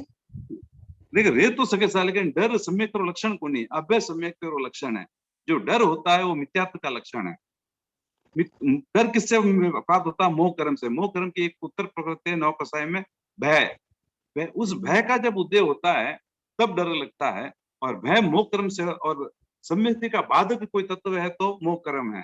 तो इसीलिए बोलते हैं कि अभय की साधना करो। अभय मतलब मोह कर्म को तोड़ने की साधना करो, तभी सम्यक्ति की पुष्टि होगी। तो जब जब भी भय आए तो आप उससे बाहर निकलने का प्रयास कीजिए, तभी आपकी सम्यक्ति पुष्ट होती जाएगी। उस भय के साथ आप बह जाएंगे तो मिथ्यात्व की तरफ आप बह रहे हैं, इतना ही फर्क है बस। मैं ही नहीं बोलूंगा मिथ्यात्व हो चुके हैं, लेकिन मिथ्यात्व की तरफ आपकी गति हो रही है। अच्छा ठीक है uncle, thank you uncle. Rakesh आया कि अभी भी मौन में ही है तो सही, लेकिन मौन में। ठीक है, और किसी को कोई सवाल? देखिए सम्यक एक ऐसा लेसन है जिसको अगर आपने समझ लिया और सम्यक आपको पुष्ट होती चली जाएगी इस भव में, तो मान के चले 2-4 भव में आप वो चले जाएंगे। तो इसको पुष्ट करना ही हमारा आधार है। इसीलिए मैं चाहता हूँ कि इसके ऊपर ज्यादा से ज्यादा सवाल हो, ज्यादा से ज्यादा क्लैरिटी हो, और हम सब सम्यक्ति को प्राप्त, उत्कृष्ट सम्यक्ति को प्राप्त करते करते सहायक सम्यक्ति तक पहुंचे। मेरे को ये पता नहीं कि इस भाव में सहायक सम्यक्ति हो ना हो, लेकिन हम ये क्यों सोचे नहीं हो सकता है? हम ये सोचते हैं कि हो सकता है और हम उसको प्राप्त करने का पूरा प्रयास करेंगे। तो फिर अगर आपको हो तो पास में, हाँ, जो सम्यक तो प्राप्त उसको निर्मल बनाने की साधना को क्रम बताओ। अभी तो आप ही हमको बताएंगे, इसके बारे में ज्यादा अच्छी तरह से बता पाएंगे। प्रथम से आपको ही बताना है। आचार्य महाप्रभु के शब्दों में तो मतलब वो कहते हैं भाई उपशम की साधना करो। उपशम की साधना करते करते जब वो परिपक्व होगी तो हमें मतलब समय तो निर्मल बनेगा, और निर्मल बनने के बाद हम आगे गति कर पाएंगे। तो उन्होंने तो यही कहा उपशम की साधना करो। करेक्ट है सर। मोह कर्म का उपशम अपने आप में सम्यक्ति की और लेके जाएगा, सम्यक्ति, साथ ही देव गुरु और धर्म के प्रति अपूर्ण आस्था। सम्यक्ति का मतलब ये है देव गुरु और धर्म पे अपूर्व यानी एकदम ब्लाइंड फेथ हो, तभी हमारा सम्यक पुष्ट होगा। देव गुरु और धर्म के प्रति ना अवरणवाद करे, ना कोई गलत बात पे बोलता है तो आप अगर उसको जवाब ना भी दे तब भी आप उसको ग्रहण ना करें, छोड़ दीजिए उसको। लेकिन आप स्वयं उसकी प्रचार प्रसार, जैसे आप लास्ट टाइम भी हमने बात की कि व्हाट्सएप में ना उसका प्रचार प्रसार करे। जो प्रचार प्रसार कर रहा है उसको बोले भी ये गलत है मत कर। हरे कहीं भी डाउट है तो गुरुदेव ने जाने पूछ ले, लोगों ने भ्रमित मत कर। तो अपने धर्म के प्रति दृढ़ आस्था होना सम्यक्ति का एक बहुत बड़ा लक्षण है, और आप उस निर्मलता की ओर बढ़ते जाएंगे अगर देव गुरु और धर्म के प्रति पूर्ण आस्था में हो जाएंगे। वर्तमान काल में महेंद्र साहब राग द्वेष कलह तो मतलब बढ़तो जा रही है, करुणा को स्रोत सूखतो जा रही है। तो कहीं वो संभव है कि मतलब गुरु के प्रति इतनी अगाध श्रद्धा होना? आप वर्तमान का आचार्य महासमण जी की एक पुस्तक पढ़ा, उसमें बोला क्यों वर्तमान काल को दोष दे रहे हैं? क्या पिछले भव में मतलब चौथे आरे में द्रौपदी क्या ये सब कोई गलत काम नहीं था क्या? काल कौशिक जैसे कसाई थे, रोहिणी जैसे चौथे, सब काफी लोग थे वहां पे जो अपने से बुरे, अगर उस समय अगर बुरे लोग नहीं होते तो सबके सब मोक्ष चले जाते हैं। वे भी थे। काल का दोष मत दीजिए, अपने कहता ना मैं मेरे में क्षमता नहीं, इसके लिए उसको दोष दीजिए कि मैं नहीं कर पा रहा हूँ। अपनी गलतियों को अपना दोष दीजिए। उस समय भी धर्म होता था, इस समय भी धर्म हो सकता है। काल का दोष मत दीजिए। आचार्य भिक्षु यही कहते थे कि उस समय भी तेला 3 दिन का होता है और आज भी तेला 3 दिन का ही होता है। कोई ज्यादा फर्क, कोई भी फर्क नहीं है उसके अंदर। धर्म तो की स्थिति वही के वही है। आप अपने आप को उसमें सुरक्षित रखें, काल को दोष मत दीजिए। काल अपना काम कर ही रहा है। थोड़ा बहुत अगर कुछ सुन लेते हैं तो मन में ऐसे विचार आ जाते हैं, हम उस प्रवाह में बह जाते हैं। उस पर नियंत्रण कर पाना बहुत मुश्किल सा मतलब प्रतीत हो रहा। सम्यक्ति और मिथ्यात्व का डिफरेंस है कि मिथ्यात्वी भाव में बह जाता है और सम्यक्ति के उसको ऑपोजिट वे में तैर के बाहर आ जाता है।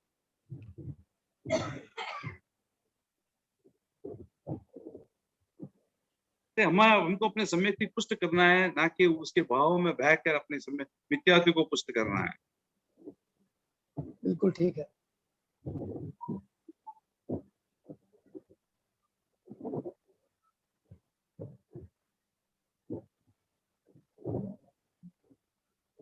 अगर किसी के क्वेश्चन है तो 5 लक्षण पे जाऊं। हाँ साहब 5 लक्षण पे चल सकते हैं। सम संवेग निर्वेद अनुकंपा आस्तिक है। सवाल पूछा जाता कि पानी गर्म है, आपको कैसे पता चला? कि उसकी गर्मी से, ऊष्मा से मेरे को पता चला कि मैं वो पानी गर्म है। पानी शीतल है, उसकी शीतलता से मेरे को पता चला कि वो शीतल है। अग्नि गर्म है, उसकी उष्णता से मेरे को पता चला। ये उनके लक्षण है। तो सम्यक्ति में हूँ। अगर कोई मेरे को पूछे आप सम्यक्ति हो तो मैं कैसे मैं बोल दूं? उसके अलावा भगवान ने ये भी लक्षण बताया कि ये अपने आप में देख लीजिए, क्या ये आपके अंदर ये लक्षण है तो आप सम्यक्ति है। क्योंकि आज कोई प्रत्यक्ष ज्ञानी नहीं रहा है, वो बता सकता है कि मैं सम्यक्ति हूँ या नहीं हूँ, लेकिन आप स्वयं अपनी पहचान कर सकते हैं कि आप सम्यक्ति है या नहीं है। तो उसके लिए भगवान ने 5 लक्षण बताए। सम, संवेग, निर्वेद, अनुकंपा और आस्तिक्य। सम का मतलब है क्रोध आदि का उपशम करना। जब क्रोध आया तो क्या मैं उपशम करने के समर्थ हूँ? क्या गुस्सा आया और मैं झगड़ा करते हैं उसको उपशम नहीं कहते हैं। क्रोध के रीजन है, क्रोध आया भी है, लेकिन मैं अपना को इतना समता में लेके आ जाऊं कि हम उसको मेरे ऊपर हावी ना होने दूं। संवेग, मोक्ष जाने की क्या मेरे पास अभिलाषा है, मेरी इच्छा होती है कि मोक्ष जाने के लिए इच्छा करता हूँ क्या मैं। संसार से विरक्ति, जो इच्छा हुई उसके ऊपर मैं क्रिया करता हूँ क्या, यानी मेरे को संसार छोड़ने की मेरी भावना आती है क्या कि मैं साधु बन जाऊं। अनुकंपा, प्राणी मात्र के प्रति दया का भाव। आस्तिक है, आत्मा, कर्म, कर्म फल आदि पे मैं विश्वास करता हूँ क्या। ये 5 अगर लक्षण है तो आप मान सकते हैं कि आप में सम्यक भी है। प्रश्न उठता है और काफी बार हम सुनते भी कि कोई भी एक लक्षण आपके अंदर है तो आप सम्यक भी है। मैं जब संबोधि पढ़ रहा था तो भगवान ने मेघ कुमार को कहा था कि तुम उस मिथ्यात्व अवस्था में भी जब तुम्हारे में अंदर इतनी अनुकंपा थी, उस मिथ्यात्व अवस्था में तेरी इसमें इतनी अनुकंपा थी कि तू खरगोश के ऊपर पाँव नहीं रखा। अगर एक लक्षण से भी सम्यक होता है मान लेते हैं तो ये मान के चले तो भगवान उस समय ये नहीं कहते कि तू मिथ्यात्व अवस्था, अनुकंपा तो उसके बाद थी तो उसको भी वो सम्यक भी कहते हैं। तब मेरे को समझ में आया कि 5 लक्षण कुछ अंशों में मेरे में होने चाहिए। ये 5 लक्षण अगर पूर्ण मेरे पास है तो मैं सहायक सम्यक भी हूँ, कुछ अंशों में सहयोपशमी भाव में तो मैं सहयोपशमी भाव हूँ। तो ये 5 लक्षण होने अनिवार्य है, ना कि सिर्फ एक लक्षणों से मैं अपने। हाँ ठीक है, बाहर से लोगों को तो सिर्फ यही दिखेगा अनुकंपा के, चलो वो प्राणी मात्र प्रति दया भक्ति रखे, लेकिन बाकी के 4 आपके अंदर अगर ना हो तो उसको कल्टीवेट करते रहिए कि मैं क्रोध का उपशमन करूं, मोक्ष के जब भी हो मैं मोक्ष का अभिलाषा करूं, ऐसा कोई कार्य नहीं करूं जिसमें मेरी गति संसार की तरफ हो, बड़ा लंबे का हो।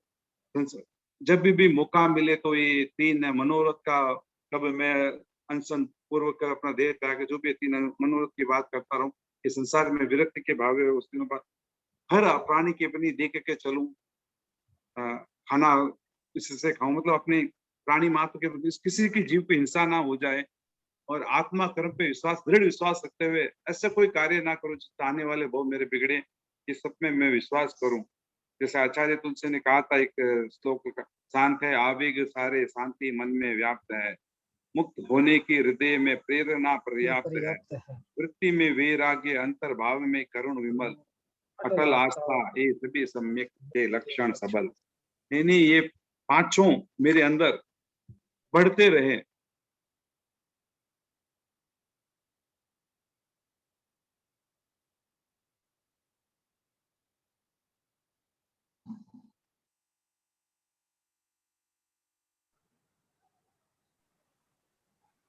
हेलो, हाँ सर। राकेश सर, जय जिनेन्द्र। म्यूट है। हेलो, हाँ सर। महेंद्र सर। हाँ सर, राकेश आवाज आ रही है? हाँ सर, की पूछा कहीं मैं हमारी फोन खत्म कराया हूँ पाछो, सॉरी।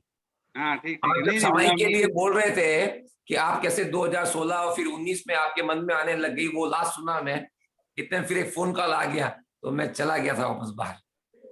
क्या होता है कि दिनेश ने तो अच्छा कहा कि भाई लॉकडाउन के अंदर सब घर पे बैठे हैं, लेकिन क्या है कि फोन कॉल और मीटिंग तो ऑन ही है। मैं ट्यूसडे को भी नहीं आ सका था और आज वाली मीटिंग 12:30 को ट्रांसफर कराई ताकि मैं इसमें आ जाऊं, आ भी गया, इतने में फोन आ गया तो वापस नहीं गया। कुछ कह रहे थे क्या मुझे? नहीं, मैं कुछ अपने आपके कुछ एक्सपर्ट कमेंट मांग रहा था, क्योंकि आप कुछ अच्छे हमको अच्छे ज्ञान की 2 बातें और बता सकते हैं उसके प्रति। कहीं टॉपिक चल रही है भाई, अब सम्यक्त्व के टॉपिक चल रहे हैं, सम्यक्त्व के टॉपिक चल रही है पूरी। हाँ, सम्यक्त्व के 5 लक्षण, इसको दृढ़ करने के कुछ टिप्स हमको दे ताकि हमारी ये सम्यक्त्व दृढ़ होती जाए और हम सहायक सम्यक्त्व की तरफ पहुंच जाए। 2-3 things can be very easy. Number 1, have the full trust. अच्छा सॉरी, हिंदी बोलो। विश्वास होना चाहिए, दृढ़ विश्वास होना चाहिए, या उसको आस्था भी कह सकते हैं जिन वाणी पर, क्योंकि जितनी भी बची है वो भी बहुत है। अपने पूरे जीवन काल में अगर अध्ययन करते रहे हैं तो भी जितनी जिन वाणी बची हुई है 32 आगमों में, उतनी भी अगर समझ में आ जाए तो बहुत बड़ा काम हो सकता है। दूसरी बात, पढ़ते समय वैसे ही ना पढ़े जैसा उसमें लिखा गया है। वो पढ़ना तो एक सामान्य पढ़ना है, हर कोई पढ़ लेता है। कभी भी उन रहस्यों के भीतर जाइए और अपने आप को बर्ड्स आई व्यू से देखिए कि उसमें लिखना क्यों ऐसा कहा गया है। जैसे कल पक्षी का प्रतिक्रमण कई भाई बहनों ने किया, सबने ये भी कहा कि मैंने प्रायश्चित किया करके।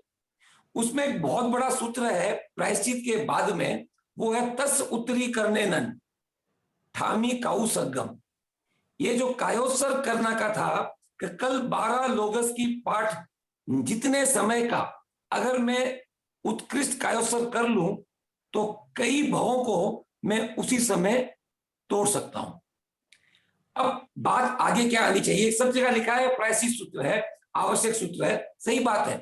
थोड़ा बहुत जब हम पढ़ेंगे, शब्दों की गहराई में जाएंगे कि तस उत्तरी करने नन, पायचित करने नन, विसल्ली करने नन, विसोही करने नन, तो मतलब समझ में आएगा कि इसका अर्थ क्या है। ये स्वाध्याय मात्र पढ़ने से ज्यादा बेहतर है। तो पहले आस्था, फिर उसका मीनिंग खोजना, और तीसरा जितना हो सके उन चीजों पे आचरण करना।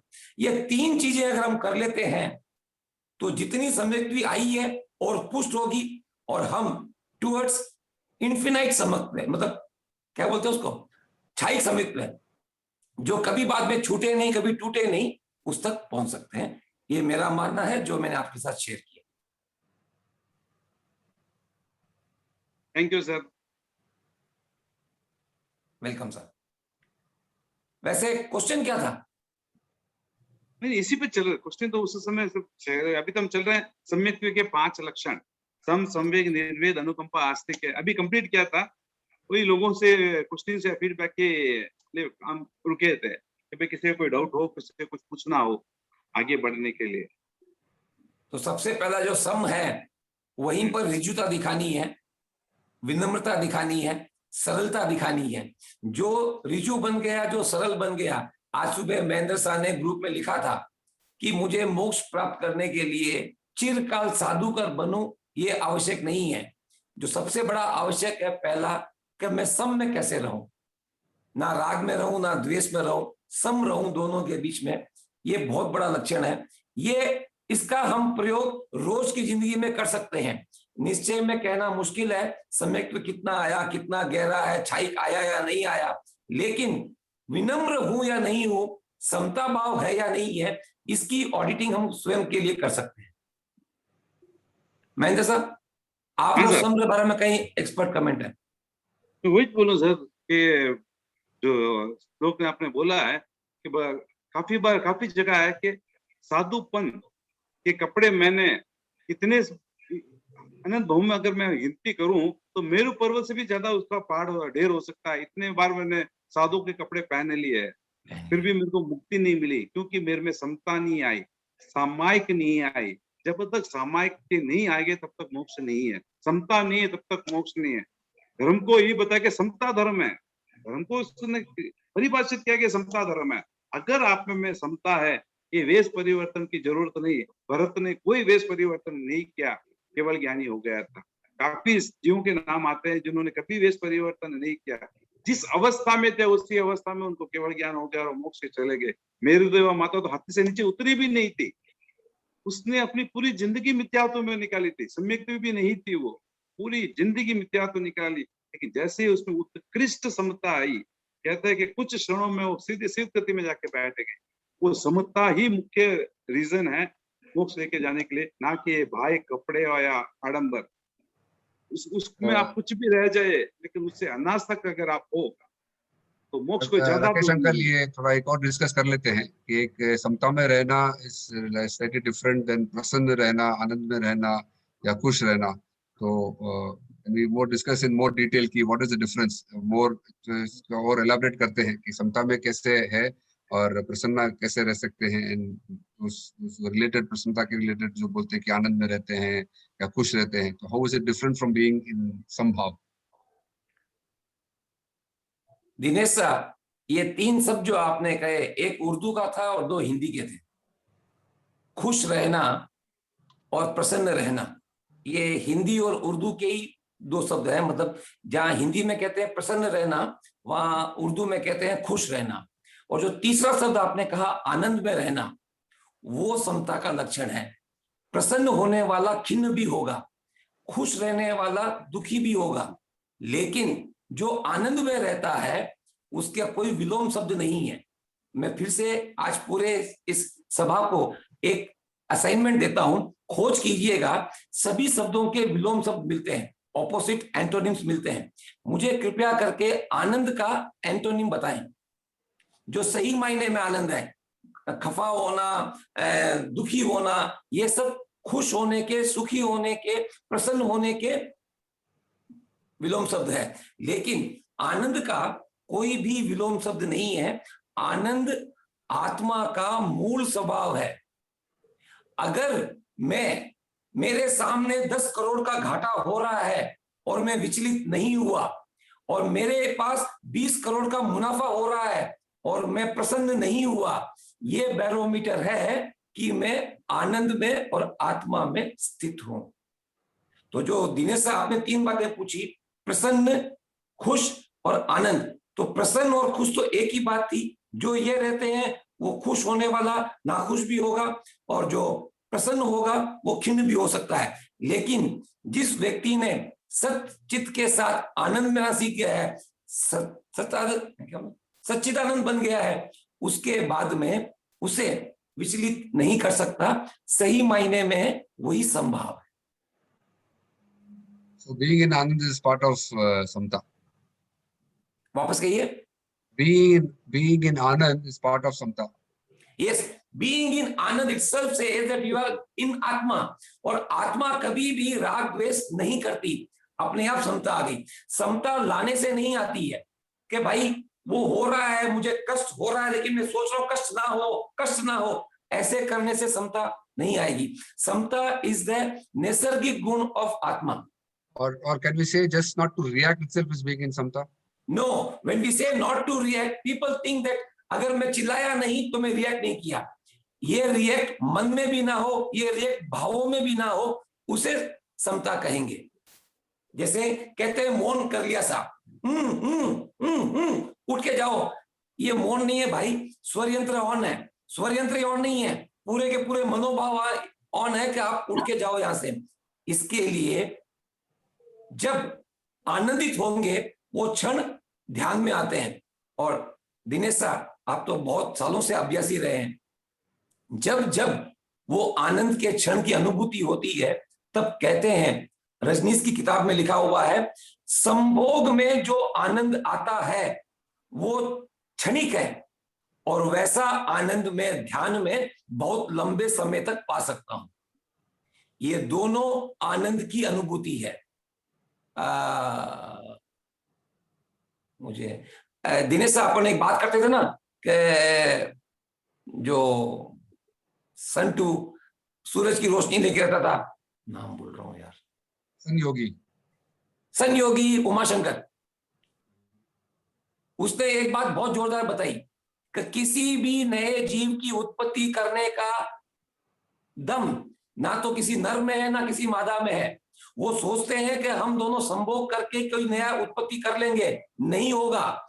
जिस समय उन दोनों को वो आनंद की अनुभूति होगी, उसी क्षण किसी नए आत्मा की या नए जीव की उत्पत्ति हो सकती है। वरना संभोग कई बार करते हैं, हर बार जीव की उत्पत्ति नहीं होती। अगर योग मिले और दोनों के मन आनंदित की स्थिति में पहुंचे, तब जाकर के उस जीव की उत्पत्ति होती है। ऐसा उमाशंकर ने एक्सप्लेन किया था।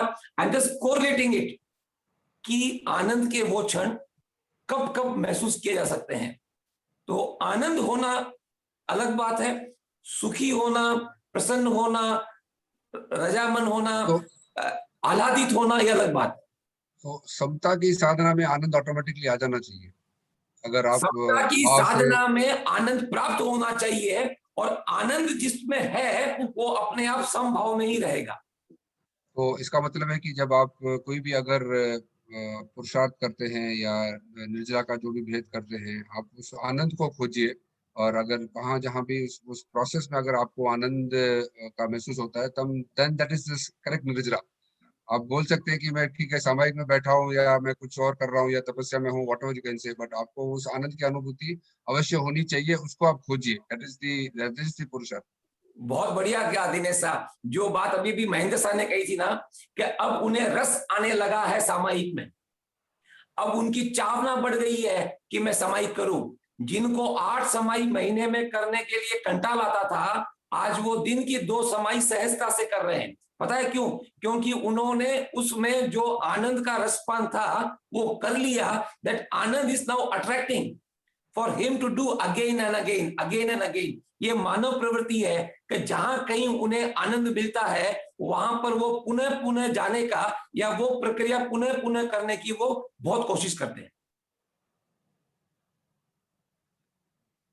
आई थिंक इस आनंद की खोज में ही हमारा पुरुषार्थ और हमारा अवेयरनेस होना चाहिए रादर। तो पहला अनंत आनंद, दूसरा अनंत ज्ञान, तीसरा अनंत चारित्र है। यही आत्मा का मूल गुण है। जब जब हमें उसकी अनुभूति होगी तो भगवान आचार्य महाप्रज्ञ के शब्दों में उस समय हम मोक्ष का अनुभव कर रहे हैं। मोक्ष के लिए, मोक्ष का अनुभव करने के लिए मोक्ष जाना जरूरी नहीं है। जब जब आपने अनंत आनंद का, अनंत ज्ञान का अनुभव किया है, तब तब आपने उन क्षणों को मोक्ष में जैसे जीते हैं वैसे जिया है। बस फर्क सिर्फ इतना है कि यहाँ टेम्परेरी है और वहां परमानेंट है, बस इतना ही फर्क है। बाकी आनंद दोनों में एक सा है। वैसे बताया गया है, मेरे भीतर अनंत आनंद का, अनंत चैतन्य का, अनंत शक्ति का सागर लहरा रहा है। उसका साक्षात्कार करना ही मेरे जीवन का लक्ष्य है। अगर ये लक्ष्य प्राप्त कर ले तो मोक्ष हो गया। मतलब उस क्षण के लिए मोक्ष हो गया। आप थोड़ा सा सही कर लेते हैं अपने को, वरना जो बाकी लोग है ना बाहर वाले, वो ठोकेंगे अपने को कैसा मोक्षगामी हो गया कहीं, मतलब आपने। तो अपन ये कह लेते हैं कि उस क्षण पे जो अनुभव कर रहे हैं, तो मोक्ष में जो विराजमान है वो क्या अनुभव कर रहे हैं, वो अनुभव हम कर सकते हैं। वही तो यहाँ बताया गया है। वही तो इन भावना में यही तो बताया गया, मेरे भीतर अनंत आनंद का, अनंत चैतन्य का, अनंत शक्ति का सागर लहरा रहा है। उसका साक्षात्कार करना ही मेरे जीवन का लक्ष्य है। जिस दिन आपको वह साक्षात्कार हो जाएगा उस दिन आपका मोक्ष तय है, ऐसा मेरा मानना है। अगर ये जो लास्ट लाइन कही ना, ये किताब में लिखी हुई नहीं है आचार्य महाप्रज्ञ जी। कहाँ पे? उसका साक्षात्कार करना ही मेरे जीवन का परम लक्ष्य है। आई थिंक खड़ी पाई है उसके बाद में। ये जो आपने लास्ट लाइन कही ना कि उसका साक्षात्कार करने से मैं मोक्ष प्राप्त हो जाएगा मुझे, ऐसा तो कहीं नहीं लिखा हुआ है। लिखा हुआ नहीं, दैट मीन्स मैंने ऐसा समझा, मैंने ऐसा मेरे समझ में ऐसा आया। मैं वापस कहता हूँ, उसी को मैं थोड़ा सा क्वेश्चन किया। मोक्ष प्राप्त करना मत कहिएगा, वो मोक्ष की अनुभूति इज ए बेटर वर्ड, मतलब उपयुक्त रहेगा वहां पर। बाकी आप बड़े उपासक हैं, आपको जो उचित लगे आप बताइए। प्रेक्षक ध्यान के शिविरों में ऐसा मतलब प्रयोग कराया जाता है, ऐसा मतलब बताया जाता है। हाँ, एकदम सही कहा आपने। मेरे भीतर अनंत आनंद, अनंत शक्ति, अनंत ज्ञान का सागर लहरा रहा है। Sir, there are 2 ways to tell, express करने के कई तरीके हैं। सागर लहरा रहा भी कह सकते हैं और ऐसा भी कह सकते हैं कि मेरे भीतर अनंत ज्ञान का, अनंत आनंद का स्रोत है, सोर्स है वो मेरी आत्मा। उस पर आवरण लगे हुए हैं, उसका आवरण हटाना ही मेरे जीवन का परम लक्ष्य है। मेरे जीवन का ही क्यों, मेरे पूरे भवसागर का परम लक्ष्य है कि मैं उस पे लगे हुए सारे आवरणों को अनावृत कर दूं।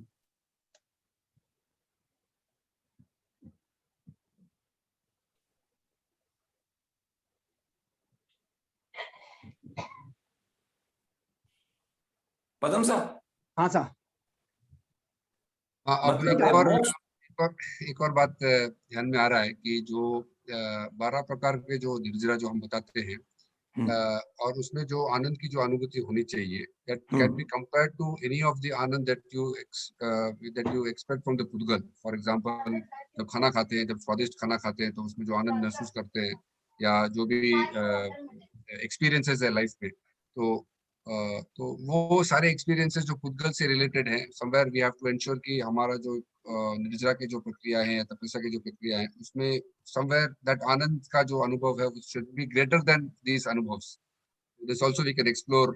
What we get from Pudgal, Dinesh Jha, is sukh, pleasure and pain. But still, a lot of people compare it with to other levels of sukh, and they also compare it with Have you any the time highest told, level. having the Chettinad Sapad, I am blessed?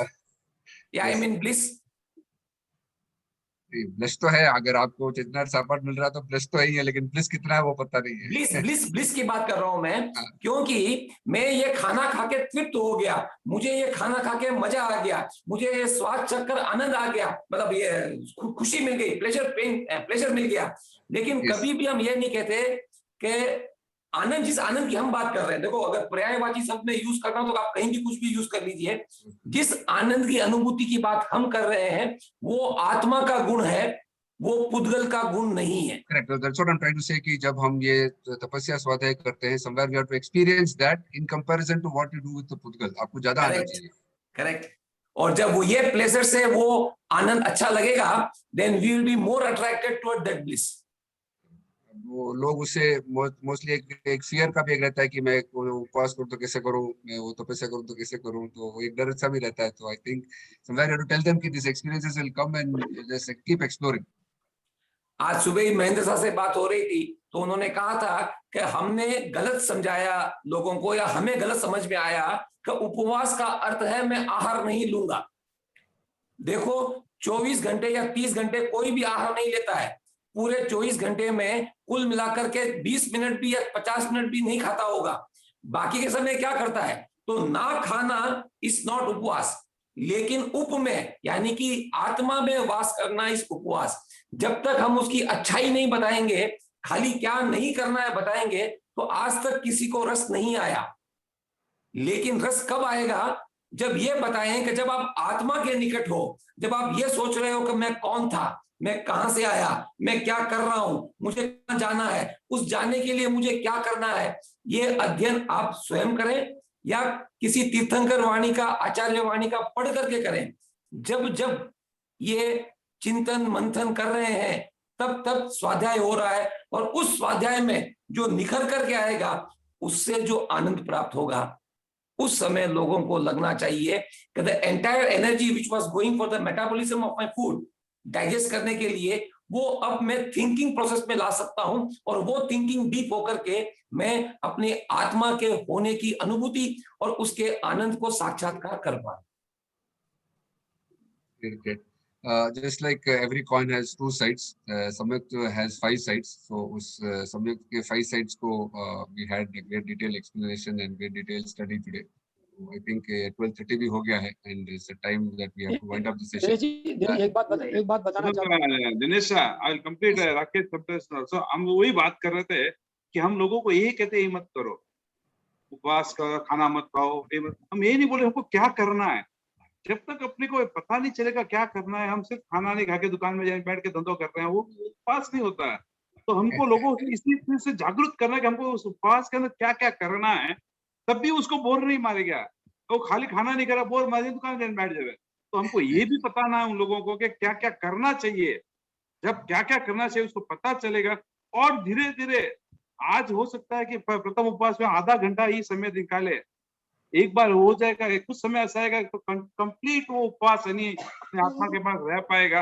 जिस दिन वो complete आत्मा के पास रह पाएगा, उसका उपवास complete हो जाएगा.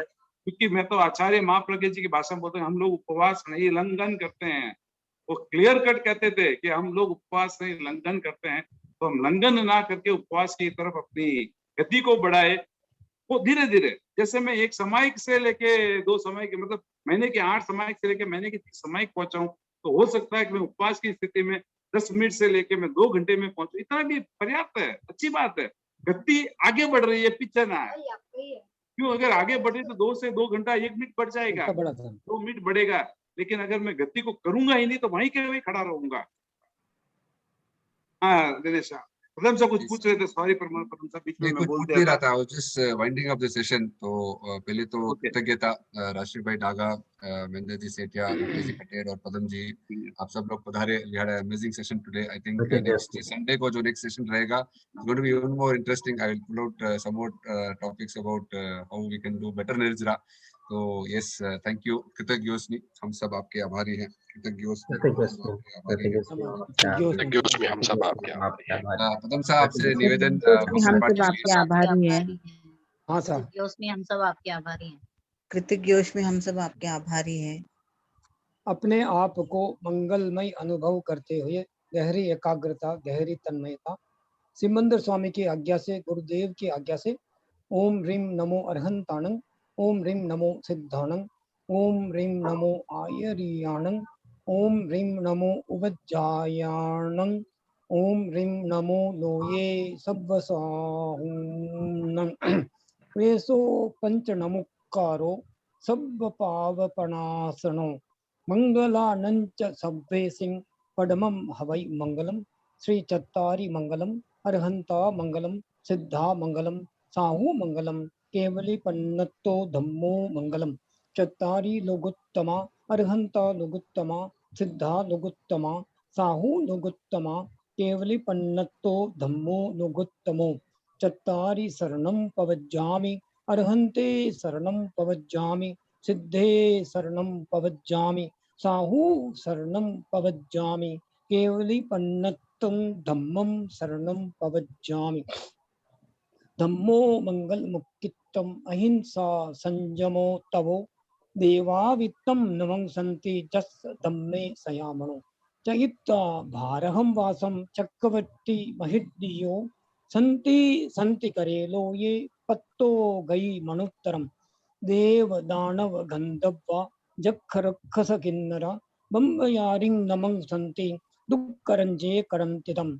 मंगलम भगवान वीरो, मंगलम गौतमो गणि, मंगलम स्थूल भद्राद्या जैन धर्मोस्तु मंगलम। मंगलम मतिमान भिक्षु, मंगलम भार मल्लकः, मंगलम राय चंद्राध्या, मंगलम तुलसी गुरु, महाप्रज्ञोस्तु मंगलम, महाश्रमणोस्तु मंगलम, तेरा पंतोस्तु मंगलम। विघ्न हरण मंगल करण, स्वाम भिक्षुनो नाम, गुण ओलख समरण किया, सरे अचिंत्य काम। विघ्न हरण मंगल करण, स्वाम भिक्षुनो नाम, गुण ओलख समरण किया, सरे अचिंत्य काम। विघ्न हरण मंगल करण, स्वाम भिक्षुनो नाम, गुण ओलख समरण किया, सरे अचिंत्य काम, सरे अचिंत्य काम, सरे अचिंत्य काम। ओम शांति जय भिक्षु तुलसी, महाश्रमण कल्याण करो। ओम शांति जय भिक्षु तुलसी, महाश्रमण कल्याण करो। ओम शांति जय भिक्षु तुलसी, महाश्रमण कल्याण करो। ओम अरहम, ओम अरहम, ओम अरहम। कृतज्ञोस्मि। कृतज्ञोस्मि। कृतज्ञोस्मि, हम सब आपके आभारी हैं। कृतज्ञोस्मि, yes, thank you, thank you, कृतज्ञोस्मि। thank you all the participants for joining. We had 20 plus participants. Great event. Looking forward for Sunday's participation. So, Jai Jinendra, all of you. See you on Sunday. Thank you, sir. Thank you, sir.